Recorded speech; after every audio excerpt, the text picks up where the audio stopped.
Khan, you want to give all praises, honor, and glory to the Most High God, Yahweh, Bahashem, Hamashiach, Yahweh Shah, Shalom family, the show brother Prince Malachi, Sons of Jacob Tulsa.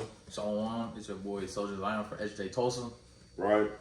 And today we touching over the topic of the end of the law. What does that mean? What is Paul talking about when he says Christ is the end of the law? Let's get the book of Romans chapter 10 and verse 4, Bobby Shaw. Yes, sir, yes, sir. This is Romans chapter 10 and verse 4. It says, "For Christ is the end of the law for righteousness to everyone that believeth." Christ is the end of the law for righteousness to everyone that believeth. Now this word end is telos, and it means the end of something, the final form of something, or the ultimate, right? So when it says Christ is the end of the law for righteousness, it's simply just saying Christ is the finished result of righteousness. I mean, he's the finished result of the law for righteousness. You understand? So Christ is the epitome of righteousness, of obeying God. He's the end point. He's the end goal. He's what we should strive to be like, right? Grab me that Hebrews 10 and 26. So I want to clarify the mistake that, some people think this means Christ nailed the commandments to the cross and we don't have to obey the law anymore, right? Because it says end of the law. But that phraseology, that's not what that's going into. It's just the way it's phrased, right? The word is telos.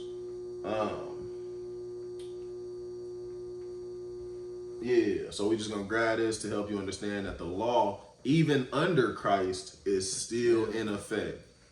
This is Hebrews 10 verse 26. It says, "For if we sin willfully, after that we have received the knowledge of the truth, there remaineth no more sacrifice for sin." So if we sin willfully, after having received the knowledge of the truth, there is no more sacrifice, right? That means Christ's sacrifice won't cover you, meaning you have to be punished for your sin. Keep reading. It says, verse 27, "But a certain fearful looking for of judgment and fiery indignation which shall devour the adversaries." So you're gonna be looking over your head for your judgment, right? Verse 28, "He that despised Moses' law died without mercy under 2 or 3 witnesses." So he that despised Moses' law, if you broke the law under Moses, you would be put to death under 2 or 3 witnesses. Read. "Of how much sorer punishment suppose ye shall he thought worthy who had trodden under the foot the Son of God?" So how much sorer punishment shall he be thought worthy who hath trodden underfoot the Son of Man? And read, finish that out. It says, "And hath counted the blood of the covenant wherewith he was sanctified an unholy thing." So, go ahead. "And hath done despite unto the Spirit of grace." Boom. So under the law of Moses, right, you will be put to death under 2 or 3 witnesses. It says under Christ, after receiving the knowledge of the truth, it says how much sorer punishment, right? So I hope y'all caught that. How much sorer punishment, meaning you will have a worse punishment for being a willful sinner under Christ than you would under the law of Moses. It says you're gonna have a sorer punishment because you have done despite to the Spirit of grace, right? You have stepped on the blood of Hamashiach Yahweh Shah. You have trampled his sacrifice, man. You basically spit on it, right? So give me 1 Timothy 1 and 5, Baba Shah. Oh no, give me Romans 6:20, Baba Shah. Come on. You see what I'm saying? So that's all the end of the law is going into. It's not going into under Christ. We don't have to obey the commandments, right? That ain't what that's going into. So like on that Hebrews 10 and 26, it says, "For we sin." Keyword sin. Sin is, you only sin when you break the law, right? So that shows you that when you come into this truth and believe on Hamashiach Yahushai, you're supposed to keep the law. Facts. Because sin is breaking the law. So people say through Christ, the law is done away with, but through Christ, you're not supposed to sin. So, keep the commandments. Yeah, bring that out, Brother Kashawn. That's a good point, by the way. This is Romans 6 and verse 20. It says, "For when you were the servants of sin, you were free from righteousness. What fruit had ye then in those things whereof ye are now ashamed?" When you were a slave to sin, you were free from righteousness. What fruit now have you in those things of which you are now ashamed? Read. It says, "For the end of those things is death." For the end of those things are death. The finished result of those things are death. It's the same word that was used in Romans 10 and 4 when it says Christ is the end of the law. Christ is the finished result of the law. The finished result of sin is death. You see what I'm saying? So grab that 1 Timothy 1 and 5. And then I want to teach, what it means when it says Christ was the end of the law. You know what I'm saying? I've told you, but I'm going to show you some examples. You said 1 Timothy. 1 Timothy 1 and 5. This is 1 Timothy chapter 1 verse 5. It says, "Now the end of the commandment is charity out of pure heart and of a good conscience and of faith unfeigned." So Unfeigned. charity, the end of charity, read it again. Yeah, it says, verse 5, it says, "Now the end of the commandment The end of the commandment is charity. is charity out of a pure heart and of a Right. good conscience and of faith Unfeigned. unfeigned." So the end result of the law, of the commandment, is charity out of a pure heart. You understand? The end result of the law is love unfeigned, right? That's the whole point. It's like you got brothers that they keep the law only in letter, but not in spirit though. In spirit and truth. You feel me? They walk around talking about they love their brother all day, but their actions show that they hate their brother. They never say, "Oh, I hate you, brother," but their actions show that they hate their brother and that they ain't got no love for their people, right? So you got to understand the end goal, the end result of what the commandment and of charity and how Christ actually wants us to behave. So let's get some examples of that. So like Good. just to get it through the people's brains, because they still hearing that word end, Yeah. right? We know the commandments and righteousness don't have an end to it. It's forever. Right. It's eternal. We It even cannot gonna be- stop. Yeah, we even gonna be keeping the law in the kingdom. So to say Christ ended that don't make no sense. That end word just means the final result, like the perfect example that you want to be. That's what the end means. Mm-hmm.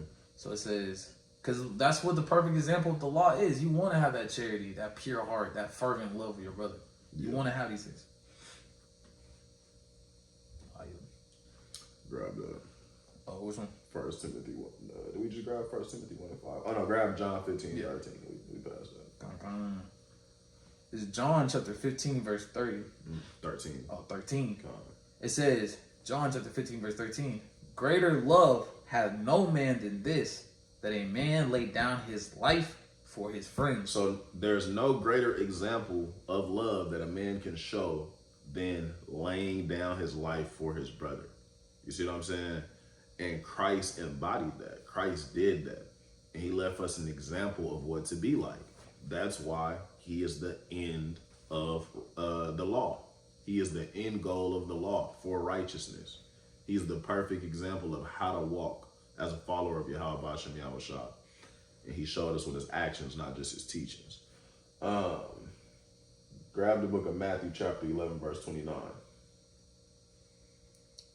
This is the book of Matthew chapter 11, verse 29. It says, "Take my yoke upon you and learn of me, for I am meek." He said he is what? "For I am meek and lowly And lowly. Read. in heart, and ye shall find rest unto your souls." Christ said he is lowly and meek in heart. I mean, he's meek and lowly of heart. But a lot of brothers don't embody that spirit. A lot of brothers walk around with a great sense of pride. And it's good to have some dignity about yourself. I'm big on teaching have some dignity about yourself, have some self-respect about yourself, have some standards and some boundaries about yourself and how you should carry yourself. We'll do, bam, bam. But brothers be walking around in pride, man. Brothers don't let they don't show their brother no mercy. You know what I'm saying? I be seeing a brother might comment on a brother post and just say something wild to him. Why are you talking to this man like that? Yeah. You niggas don't be in tune with reality no more, bro. And you know, that ain't the spirit of truth when you doing that and you treating your brother a certain kind of way. You're supposed to treat your brother with love, you know. It is a time for tough love, but you niggas be against each other. Niggas be against each other. And we supposed to be a nation, man. This is why we can't be a nation. Brothers, they still got this sense of pride, and they can't be meek and lowly like Yahweh Shah was. But we gonna get there. I love that teaching by the brothers at Sons of Thunder. They always say, brotherhood is the final chamber. Yeah. And that's facts. That's all that's left to master. We got the mysteries. Mm-hmm. We got the oil. Brothers need to start moving in the spirit towards their neighbor, man. And Christ embodied that. That's why he is, again, the end of the law for righteousness. You got something? Yeah, so like, even in the law, you see that it says you should not bear any hatred towards your brother. If your brother did go off or did transgress against you, man, you're supposed to restore one to meekness. Mm. So a lot of these can't be started from transgressions that brothers did 20 years ago, but you holding and harboring that hatred that's going off, and what that's doing is you actually pass on that grudge, which is insane if you think about it. You pass on that grudge. Even if a brother did go off, we've seen where if a brother did go off and he comes back and he repents, you're supposed to restore him onto meekness. That's your brother at the end of the day. And his former sins ain't supposed to be mentioned no more. That's the book of Jeremiah, I believe. And you keep fueling that fire, that hatred for your brother. Yeah. And now you got your whole team, and now you a captain in the camp, and now you got all your soldiers hating that man. Man, you're building a fire, man. Yeah, that's wickedness, man. And who's gonna give report of that great sin? It's gonna be on you. You're the one that lit the fire. You're the one that did it. You spread it, right? Yeah, man. You're supposed to move in love towards your neighbor, bro. And your neighbor is your fellow Israelite, man. That's always been the doctrine since day one, bro. The brothers who are in your camp are not. I don't like the doctrine where brothers basically insinuate that if you're not in their camp, then you're not in the truth. That's not how the Bible breaks that down, man. That's not how the Bible. You don't see that. You don't see it in the scripture, man. This is wicked as hell. It's variance. It's a spirit of variance. It's actually one of the works of the flesh. Did you have something else? No. Grab Matthew chapter 8 and verse 23, Bobby Shaw. This is Matthew chapter 8 and verse 23. Uh-huh. And when he was entered into a ship, his disciples followed him. Yeah.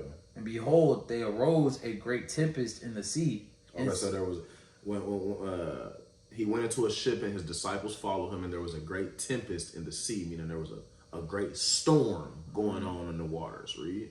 And so much that the ship was covered with the waves. The ship was covered with the waves. If you ever seen like a movie, you know what I'm saying, there's giant waves crashing against the ship, tossing it that way, tossing it this way. You see what I'm saying? It's a frightful thing, right? But he was asleep, and his disciples. But Christ was asleep. But his disciples. So like, verse 25, and his disciples came to him and awoke him, saying, Lord, save us, we perish. So they came and woke up Hamashiach and said, Lord, save us, for we perish. Read. And he saith unto them, why are ye fearful, O ye little faith? So Hamashiach got on their helmet like, why are you afraid, O you of little faith? Read. Then he arose and rebuked the winds and the sea, and there was a great calm. So it's a lot going on in just that little exchange right there. They was afraid because there was the sea was storming, and the waves was tossing the ship. That's in a carnal person's mind, that's a perfectly legitimate reason to be afraid right now. You could die, right? People done died in shipwrecks and whatnot. So in a carnal mind, you should be afraid in that situation. But when they woke Christ up to tell him they needed his help, he rebuked them. He said, like, why you of little faith? What did he say again? He said, "O ye of little faith." He asked them, why are they fearful? Yeah. O ye of little faith. That means he expects them to know this by now. Y'all shouldn't be afraid in this situation. Y'all should have the spiritual maturity, the capability to know you shouldn't be afraid in this situation. But then also, what did he do? He showed you the perfect example of love. He still got up and helped them because they needed him. No. He still got up and helped them because they needed him. That's the same way. That's the perfect example of love. They're just like your brother, he might need to borrow some money and you might feel like, look, bro, you too old for this, brother. You should know how to manage your money better, or you always fall into some kind of situation. That's true. Both of those things are true. It may be true. You know what I'm saying? The brother might don't do perfectly with his money and you feel like you shouldn't have to give him money because he messing up. But Christ felt like they should have had enough faith to handle the problem themselves, but he still got up and helped them. Yeah. Right? You might feel like a brother still struggling with the same problem. You feel like, brother, you should be over this by now. I'm not helping you no more. Well, that's not the spirit Christ moved in. You see that? He still went he woke up out of his sleep. How many brothers waking up out of their sleep, man? And imagine if a brother called you with something you felt like he could handle himself. In the middle of the night, you're not getting up out of your sleep. Christ got up out of sleep like a brother. He calmed the waves down like, dang, there. You know what I'm saying? He helped. He's selfless, though. That's the point. Hamashiach was selfless. And brothers got to embody that spirit of selflessness, man. Go ahead, King. So, like, imagine your captain or your general, right? When you was messing up or when you came to them for a problem and they said, bro, get out of my face. But no, what they do? They helped you because they saw the brother in front of them. They didn't see that. And also, in SOJ, we've been talking about words have power. They do. So when you want to downplay your brother or you want to make them jokes or you want to make certain things, man, you got to be careful, man. You got to be careful. You want to build your brothers through your words. You want to bless brothers. Who's out here praying for their brother that's next to them? Who's out here saying goodly things to their brother to build him up? And water his spirit. That's a real thing. You gotta water brothers and sisters' spirit, man. People be needing words of affirmation sometimes. People need to hear positive things about themselves, People need that. Don't you like when somebody say something good about you? Well, it lifts your spirit, don't it? Oh, well, okay then. Brothers in the truth need that too. Sisters in the truth need that too. People come into the truth and they forget how to be people. Hey, man, uplift your people, man. There's a nail, hit it right on top, man. You see what I'm saying? Niggas come into the truth and they forget how to be people. Brother not even sensitive to his wife no more. Woman, hey, to the kitchen. Woman, obey. Brother, I mean, she got to obey, but like, treat her like a person too. Niggas they forget. I'm telling you. Nicer than to their boss at the job. Nicer to the Edomite saying, bro, we got to be wise as servants. Sure. Brother, where's that in the household? What's that with the brothers? Where's that with the argument? Where's with that to the brother that's supposed to die for you? Yeah, man. Brothers, people forget how to be people, bro. Even just in general, I seen one dude he got pulled over by a cop. The cop was being cool as hell. This brother got on some, see y'all the devil that the Bible speak of. I don't know who taught this brother the truth, but he was on 10. He said, hey, y'all going into slavery, man. He's telling this to the cop. Dude ended up getting apprehended and whatnot. Bro, you didn't even have to go into all of that. But people lose their wisdom. They come into the truth and they forget practical wisdom, normal things you should know. It's obvious you should watch how you treat people. Brothers come into the truth, they forget that. Christ knew how to treat people. Christ said good things to people. Christ blessed people. Christ prayed for people. Christ wanted to see the best for people.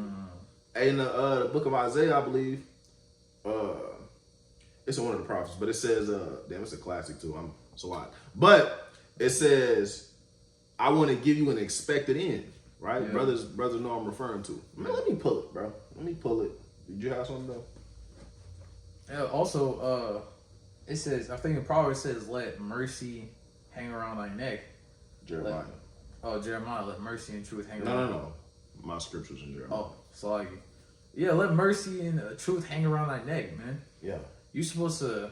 Your neck is where your vocal cords is, man. Have mercy in your speech, man. Have mercy in your speech. Your words matter, and especially if you got people looking over you, right? They're gonna look up to you. How you talk to a brother is how they might lose this. They might lose respect they have for a brother just because he was talking crazy. Yeah. And you thought, oh man, well we just brothers, man. Watch how you talk, man. Yeah. And the book of Sirach say you can lose a friend like that by pride and upbraiding. Yep, I'm braiding. Come on, man. That's common sense. You should know to watch how you talk to people and to treat your friends and your loved ones with some respect and not cross certain lines. You should know that. You see what I'm saying? People forget these things when they come into the truth. Y'all might think I'm joking, or this might cut you. You know what I'm saying? I know from experience. That's why I can say this. I know from experience. I came into the truth, and I ain't know nothing else but the truth. And the Bible says this. Yeah. And I was crashed out, man. I was crashed out behind this truth. But the Lord, he built me up. You know what I'm saying? But I had to learn the first works. I had to learn the doctrine. And then, the Lord, he builds you up to a complete, whole, balanced man, a spiritual man. Right? That's how the Lord builds you. Jeremiah 29:11, I got it. For I know the thoughts that I think towards you, saith the Lord. Thoughts of peace and not of evil, to give you an expected end. So Christ was walking around and telling his people to repent, because why? This is his mindset. This is his heart. He has thoughts of peace towards his people and not of evil. It's so many brothers in the nation that they just can't wait to tell somebody how they finna be late food and how they not gonna make it. Brother, why are you even speaking that? Yes, the prophecies say that, but you are an ambassador of truth. And the truth is, you just speak blessings to your people. You need to have a good heart towards your people. The law says, love your people. Go ahead, it's like it. No, exactly. So, brother boy, you don't know if that brother's gonna repent.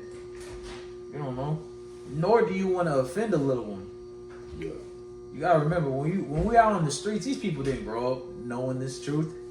So you don't want to go out and just condemn somebody without knowing if they were going to repent. Many brothers came into the truth and did not consider that they were listening, and then they ended up coming to the truth. Right. So you gotta have that genuine love for your people in your heart, and that's something Hamashiach displayed. He walked around healing people from their illnesses. He was dealing with the outcasts of the people. He was dealing with people who were not highly esteemed amongst the community, and he was giving them the word. You know what I'm saying? He was dealing the word where it was needed. You see what I'm saying? They say and he came not for the physician cometh not for the one that's whole, but the one that is sick. The physician came for those that are sick, those that need the law. The law was made for sinners, right? Not for righteous men. Righteous men is already righteous. Right. And that's just the fruits of the spirit, and that's love for your people, and that's something Christ embodied. Grab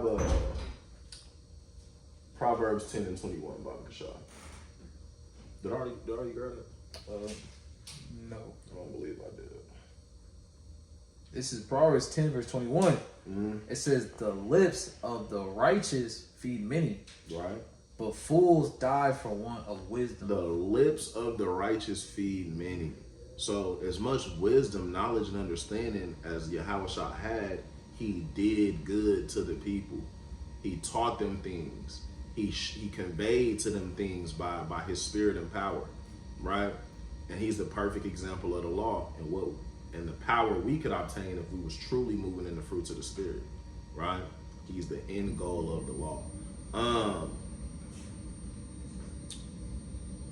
Perfect example. Yeah, he's the perfect example of the law.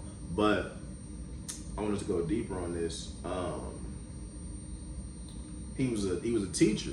You see what I'm saying? The Lord blessed you with wisdom, knowledge, and understanding, and you sitting up there not trying to put your bread on the waters, man. You're not trying to teach the things that you know. You're not making it your life's mission to spread the wisdom, knowledge, and understanding of Yahweh Hashem Yahushua, man. You don't want to do your part in the commission. This is the Great Commission. You don't want to do your part in the commission, man. You don't want to be, you don't want to work in the Lord's vineyard. You don't want to put your hand to the plow. That's wicked. That's a wicked spirit. Christ wasn't moving in that spirit of slothfulness, and and he told his parents since he was a child, hey, I must be about my Father's business. That's the kind of spirit Christ was moving in behind his people, behind the Most High God, Yahweh's mission and his word. That's how hard Christ was going. He is the perfect example of the law. He is the perfect example of loving your people. And this is the kind of spirit we have to try to embody. This is what we strive for. We strive for these things. Proverbs 11:25. So this is Proverbs 11 verse 25. It says, the liberal soul shall be made fat, and he that watereth shall be watered also himself. The liberal soul shall be made fat, and he that watereth shall also be watered himself. So liberal goes into generosity. A man who's generous, he's going to be made fat, meaning the Lord is going to bless him with increase. Generosity leads you to increase. The Lord will bless you if you bless others. He that watereth others shall be watered himself also, right? Meaning if you help people out, if you give them the things you need. See, the thing about water is that everybody needs it. So if you help people in their time of need, the Lord is going to bless you in your time of need. When you water others, you're going to be watered also. Can I say?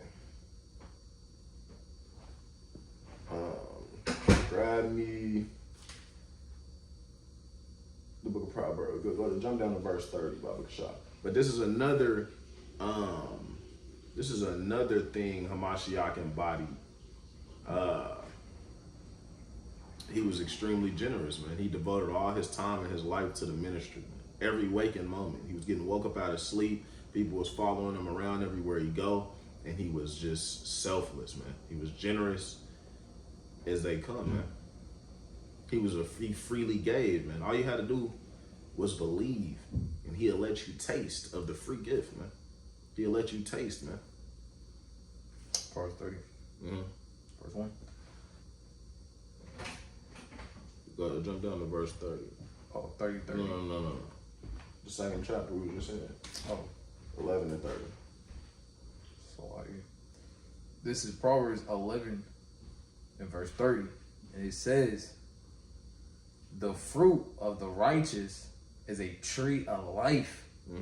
And he that winneth souls is wise. He that winneth souls is wise. This is Hamashiach's whole life mission, man. He made disciples. His teachings went out. You know what I'm saying? The disciples gained disciples underneath them, right? He bared much fruit through by winning souls. The Lord blessed Yahushua with wisdom. People wanted to follow his word because it was so pure and it was right? And we gotta strive to be that same spirit on the earth. We gotta strive to be that. We gotta embody love like Hamashiach embodied love, right? He is the end goal of the law. But that's all I got on that. Lord willing, you understand that Romans 10:4 is not saying Christ literally ended the laws or that we don't have to obey God's laws anymore. He nailed it to the cross, whatever the case may be. Lord willing, this helped you understand that that's not what that means, and that it's simply talking about Christ is the end goal. He is the ultimate fulfillment of keeping the law, the perfect example of keeping the law. You got anything? Yes, sir. We're going to close out by giving all praises, honor, and glory to the Most High God, Yahweh, by Hashem, Hamashiach, Yahushua, Shalom.